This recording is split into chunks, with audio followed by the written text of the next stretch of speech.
Alaska, an incredible state located in the northwest corner of North America. It boasts the highest mountains, the most glaciers, the biggest moose, and the longest days. With over 3,000 rivers and 3 million lakes, Alaska is a paradise for nature lovers. Explore more than 6,600 miles of coastline and immerse yourself in the rich cultures and colorful history of this unique destination. For many people, an Alaska vacation is the trip of a lifetime.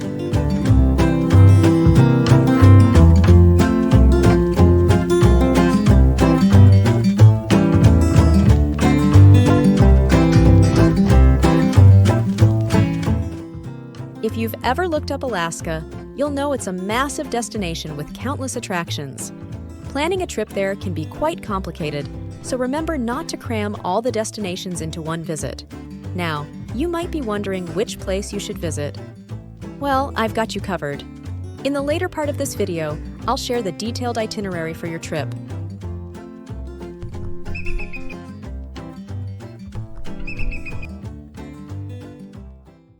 Now let me provide you with some general information about Alaska, so that you can have a basic understanding before your departure.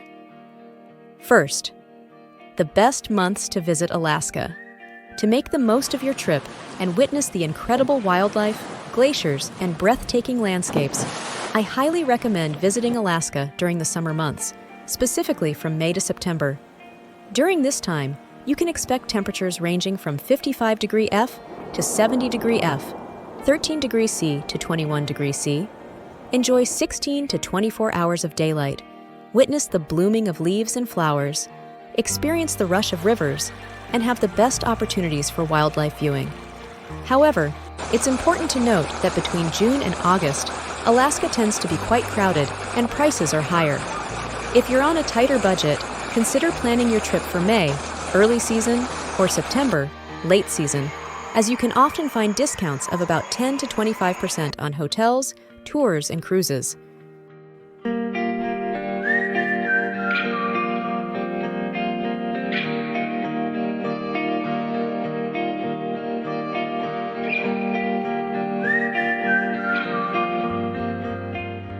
If your main goal is to witness the mesmerizing northern lights, then the best time to visit Alaska would be from late August to late April, with the peak season being in February and March. This period is known as the aurora season. It's still plenty dark at night, but the days are longer, and snow conditions are best for dog sledding, snowmobiling, skiing, and other winter activities.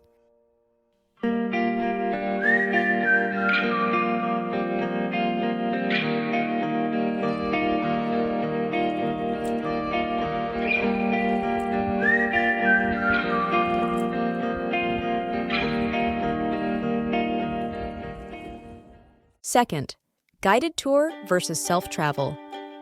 There are 3 different ways to experience the beauty of Alaska: through an Alaska cruise, a guided tour, or by traveling on your own. Opting for a guided tour is the easiest way to travel, as everything is meticulously planned for you, from the places to visit to the meals you'll enjoy. It offers a hassle-free experience, allowing you to simply relax and enjoy the journey. On the other hand, traveling on your own can also be a rewarding experience and not too hard if you take the time to plan and prepare in advance. It gives you the freedom to explore at your own pace and cater to your unique travel style. Cruising is another fantastic option to discover the wonders of Alaska. With its extensive coastline, Alaska offers breathtaking landscapes, abundant marine wildlife, and magnificent tidewater glaciers. Unlike traveling by car, where you have to find accommodation each night, a cruise allows you to wake up to a new destination every morning.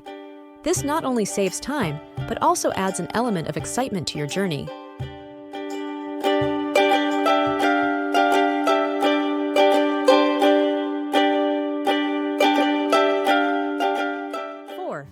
Recommended itineraries.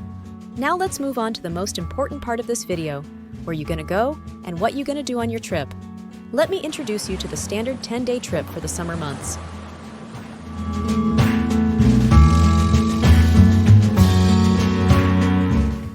You should consider following this itinerary for a summer vacation.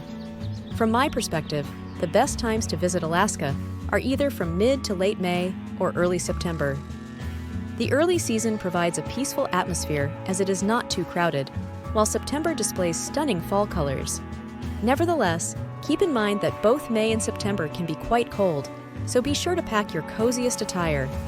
Now, let's delve into the specific agenda tailored for you.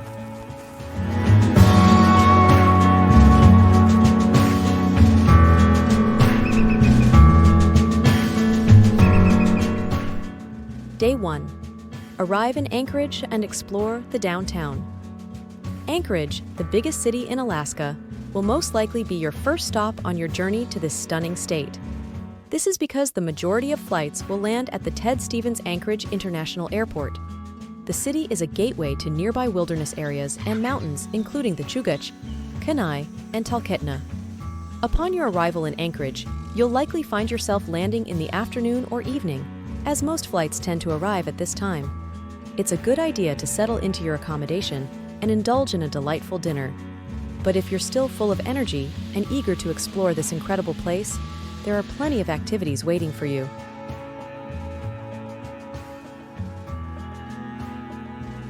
I suggest taking a stroll to downtown Anchorage and sampling the local cuisine. Anchorage is famous for its seafood, especially fresh salmon, flaky halibut, and giant king crab. Seafood here is incredibly fresh and delicious. Additionally, you can give ice cream a try. Did you know that Alaska consumes more ice cream per person than any other state in the country?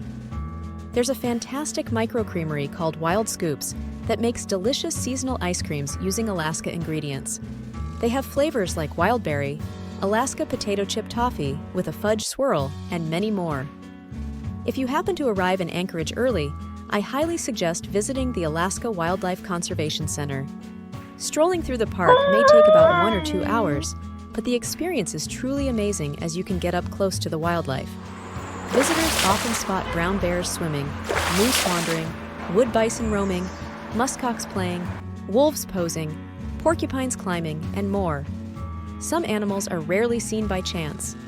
If you can't make it to the center on the first day, no need to fret as you still have the opportunity to visit on day 9 of a journey. You will stay in Anchorage that day. If you're looking for a hotel, I suggest considering the Hotel Captain Cook and Marriott Anchorage downtown. Day 2. Travel to Denali National Park and Preserve. Denali National Park is a top destination during the summer months. With the tallest mountain in North America, it draws in almost 600,000 visitors annually. The park showcases stunning landscapes where the Grand Peak meets the expansive tundra. It's a habitat for various wildlife like moose, caribou, bears, wolves, and more. Denali National Park is a truly unique place, almost like untouched nature. With over 6 million acres, there's only one road to explore it. You will need to take advantage of the bus system, since private cars are only allowed for the initial few miles. On the second day, you'll head to Denali. There are 3 ways to get there: driving, taking a train, or catching a bus. If you choose to drive, you'll have to rent a car. You can find car rental companies in downtown Anchorage, at the airport, or you can even book online. Keep in mind that renting a car in the downtown area might be cheaper than at the airport. However, I wouldn't suggest this option because once you enter Denali National Park, cars are only allowed for the first 15 miles. After that, you'll have to rely on Denali's bus system. Renting a car and not using it for most of the day would be a bit wasteful. The other alternatives are taking a bus or a train. I recommend going by train as it offers a more relaxed experience with food service and comfortable seating. When you arrive in the afternoon and are eager to start exploring, a good idea is to kick things off by checking out the visitor center. It will give you a good overview of what's worth seeing. At the center, you can view exhibits and grab a map to help you navigate your way around. If you have any doubts or questions about any aspect of your trip, don't hesitate to ask the guide, who will be more than happy to explain everything to you. An important note for 2024: The Denali Park Road will be closed at milepost 42, Polychrome Pass, until at least the 2024 season due to ongoing construction for a permanent fix. Bus tours will continue to operate up to that point, but Eielson Visitor Center and Wonder Lake will not be accessible. Despite this inconvenience, don't miss out on Denali. It's still an unforgettable experience. In the evening, don't miss the evening ranger programs in the campgrounds, which are an excellent way to learn even more about the park. You'll stay at Denali on day 2 and day 3, so make sure to reserve a 2-night stay. I recommend the Grand Denali Lodge for accommodations. If you're looking to save some money, you could also consider renting a Denali cabin. Just keep in mind that they get booked up quickly, so it's best to make your reservation in advance. Day 3. Explore Denali National Park and Preserve. Today is all about exploration. If you haven't visited the Visitor Center on day 2, make sure to do it today to familiarize yourself with the park. Now, let's board on the transit bus and venture to the more distant areas. It's crucial to make reservations well in advance and pack all the necessary food for the day. On the transit bus, you have the flexibility to hop on and off and embark on hikes in various locations. Don't forget to ask the rangers for their current recommendations. If you're on a narrated tour, the day will be slightly more structured. Regardless, you have fantastic opportunities to spot wildlife, especially bears, moose, and caribou. The landscape is truly breathtaking, and you'll be amazed by the rugged beauty of this extraordinary place. In my view, the optimal times to explore Denali National Park are either from mid to late May or early September. The early season offers a delightful experience as it is not yet crowded, while September showcases stunning fall colors. However, it's important to note that both May and September can be quite chilly, so make sure to pack your warmest clothes. During the period from mid-May to mid-September, Denali National Park is fully open, allowing you to enjoy all the activities and attractions it has to offer. According to the Park Service, July is the wettest month, followed by August and June. So, regardless of when you visit, be prepared for rain, unless it's winter, in which case you should expect snow and freezing temperatures. Additionally, mosquitoes can be quite abundant during the summer months.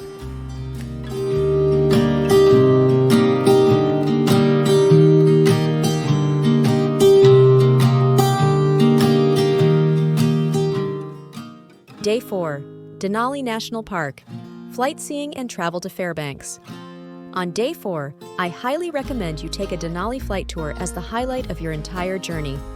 During the tour, you'll get to spend approximately 1 or 2 hours in the air, along with 20 minutes on a glacier on Denali itself. Seeing Denali from above is an unparalleled experience, allowing you to admire the landscape and wildlife from a bird's-eye view. You'll have the incredible opportunity to witness the majestic Mount Denali, the tallest mountain in Alaska, with its pristine snow-covered peak. It's guaranteed to leave you in awe.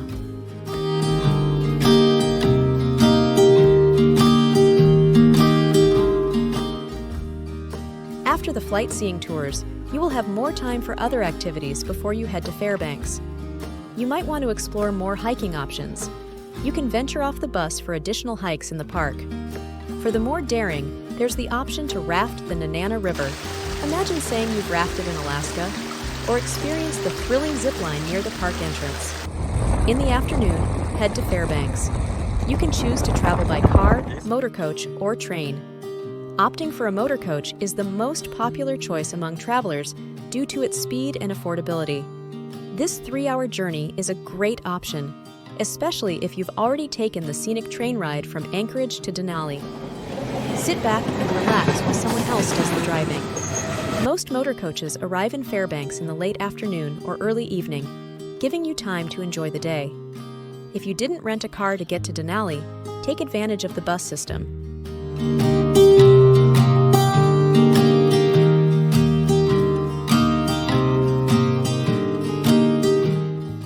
Upon arrival in Fairbanks, settle into your accommodation and have a delicious dinner. If you're still feeling energetic and eager to explore, go to the downtown Fairbanks and grab some souvenirs. For accommodation, I recommend staying in Pike's Waterfront Lodge in Fairbanks downtown. You will stay in Fairbanks on Day 4 and Day 5, so make sure to book 2-day stays. Day 5. Explore Fairbanks. Fairbanks is an amazing destination in Alaska that offers something for everyone, no matter the time of year. Whether you're visiting during the warm summer days or the enchanting aurora season, there's always plenty to do and see. During the midnight sun season, which lasts from April 22nd to August 20th, the sun shines for up to 24 hours a day, creating a vibrant and lively atmosphere. From mid-May to mid-July, Fairbanks even experiences 70 straight days of daylight. In the morning, heading to the Morris Thompson Cultural Center.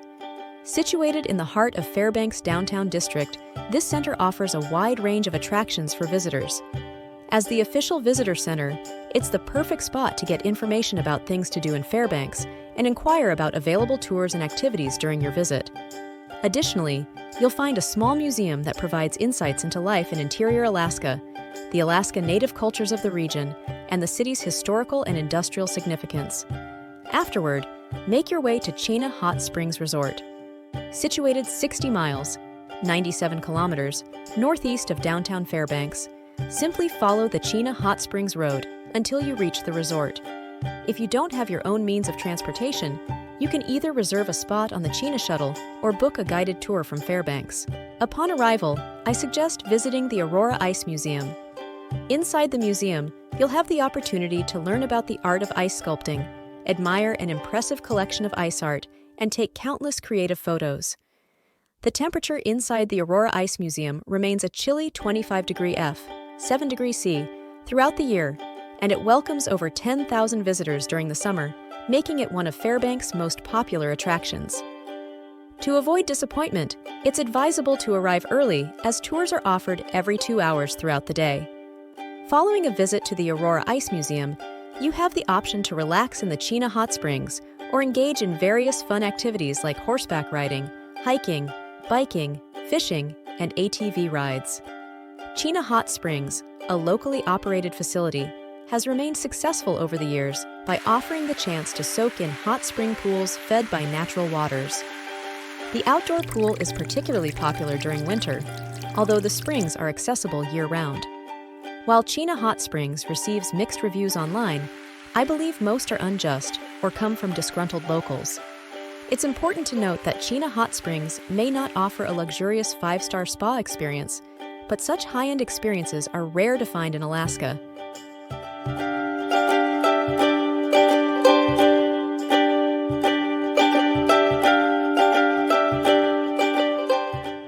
Day 6. Flight to Anchorage and travel to Seward. You will be flying to Anchorage on this day. There are alternative ways to travel from Fairbanks to Anchorage, such as taking a train or a bus. However, in my opinion, these options take too long, approximately 10 to 12 hours. Therefore, I recommend taking a flight instead.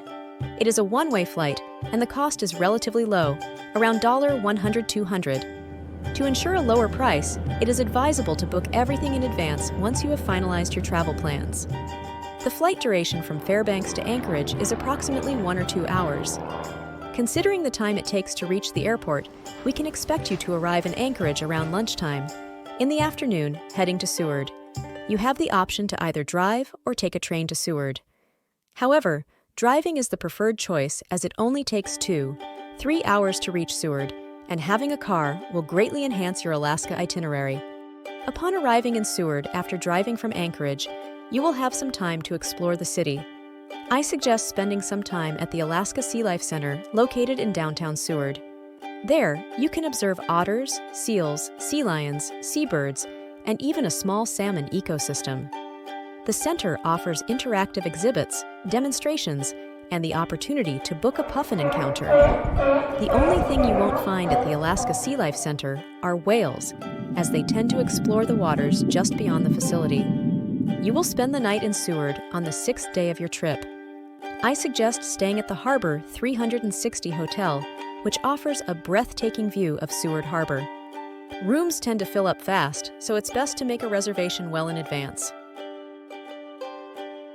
Day 7. Kenai Fjords National Park.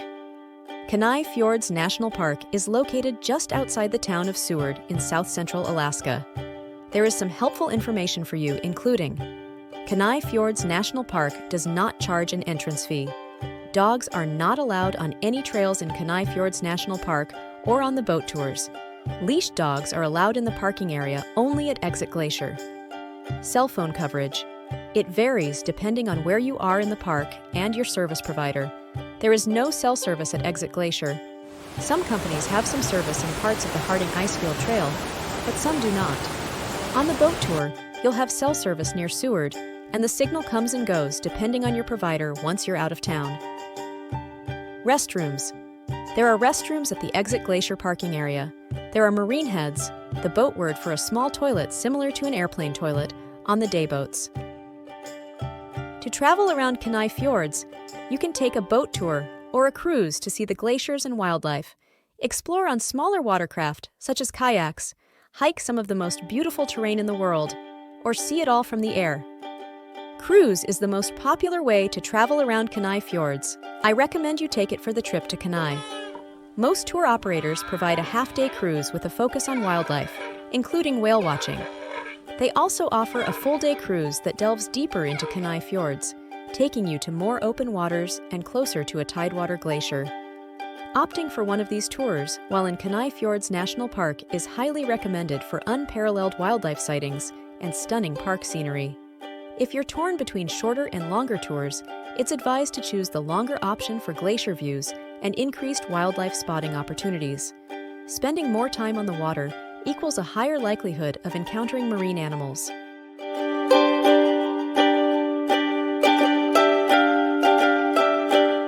If you're not a fan of boats or concerned about seasickness, you may prefer the shorter cruise that navigates in calmer waters.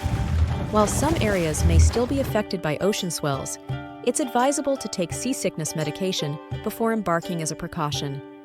Opting for the shorter cruise means you may not have the chance to get as near to the glaciers, but you will probably catch sight of other glaciers from the boat, though at a distance. Since this tour will occupy most of your day, you can enjoy the rest of the day at your own pace. On day 7, you will stay another night at your Seward accommodation. Day 8. Visit Exit Glacier and hike Harding Icefield. Start your morning off right by taking a trip to downtown Seward for a scrumptious breakfast and a hot cup of coffee. I suggest trying out Firebrand BBQ for some delicious barbecue dishes with generous portions. Next, make your way to Resurrect Art and Coffee House for locally roasted coffee and some unique local artwork.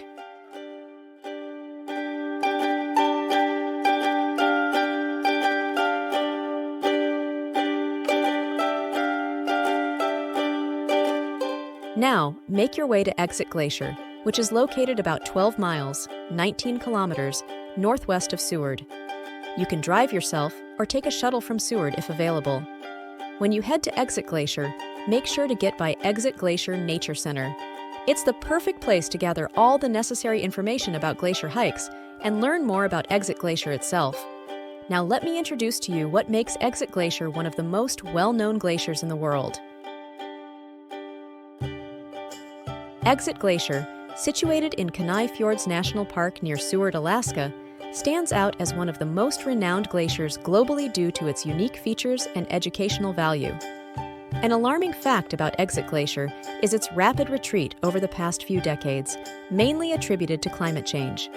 Since the 1950s, Exit Glacier has moved back around 1.25 miles, 2 kilometers, highlighting the severe impact of global warming on glaciers and the environment.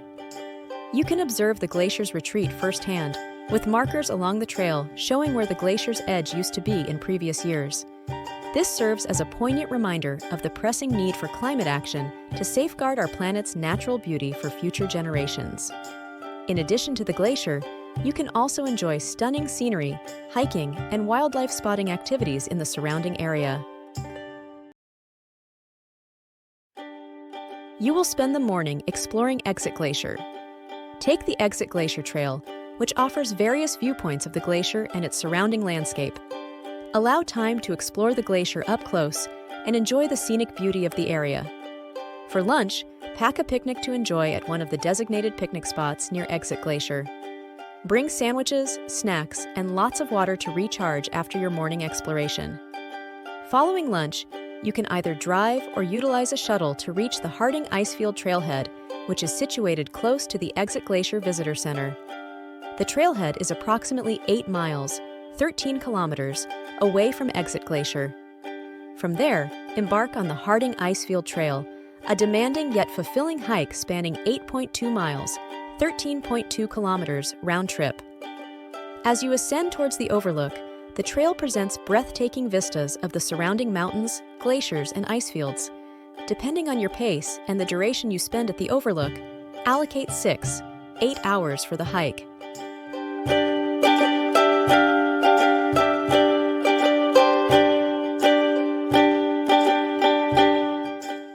Once you finish the hike, head back to Seward and indulge in a delicious dinner at a local restaurant. Pick a place that serves filling meals to recharge after a long day of hiking. Relax in the evening, reminisce about your adventure, and share stories and photos with loved ones, or simply unwind and take in the serene atmosphere of Seward.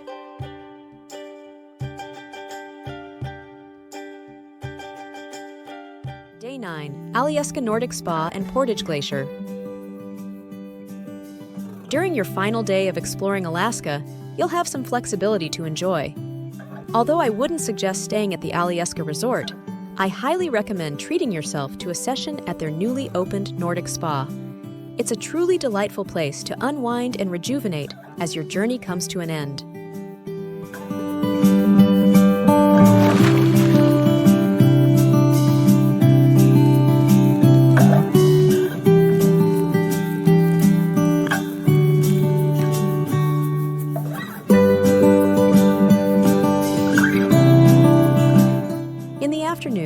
You have a couple of options to choose from.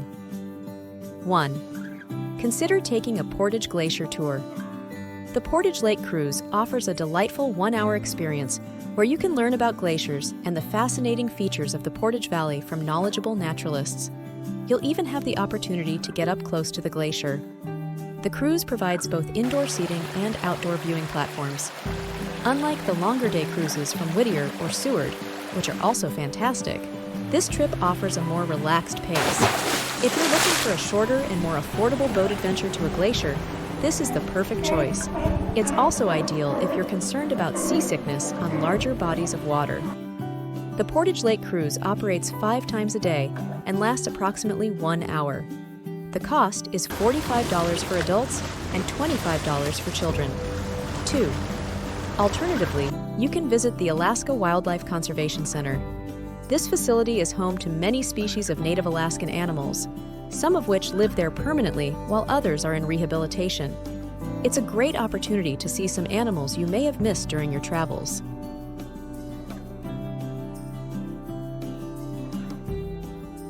Both of these activities will take a few hours, so you'll likely only have time for one unless you skip the Nordic Spa in the morning. For dinner, I recommend heading to Girdwood and enjoying a meal at Jack Sprat, which used to be one of my favorite restaurants in Alaska. You will stay at Girdwood this night. I suggest looking into Land's End Resort.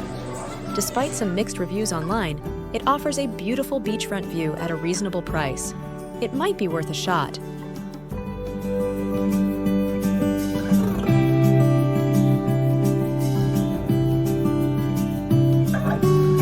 Day 10.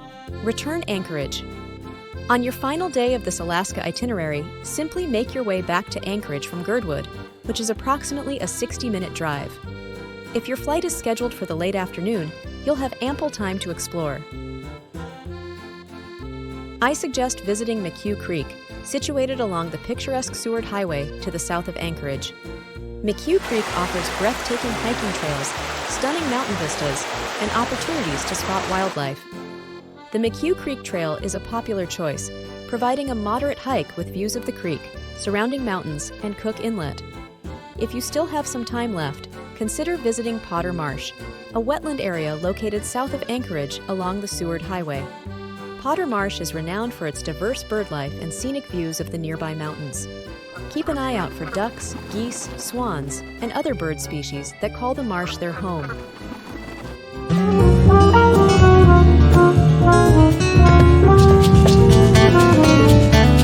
Before departing for the airport, allocate some time to complete any last-minute shopping, explore a local attraction, or simply unwind and absorb the ambience of Anchorage. You may consider grabbing a coffee or snack at a downtown cafe, or taking a leisurely walk through one of Anchorage's parks or green spaces.